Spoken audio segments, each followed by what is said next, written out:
This is my new compost I started this year, and I'm gonna show you what I do with it just now.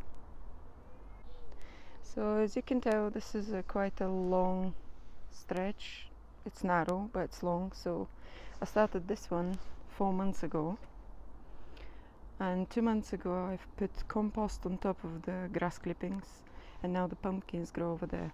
This middle bit I filled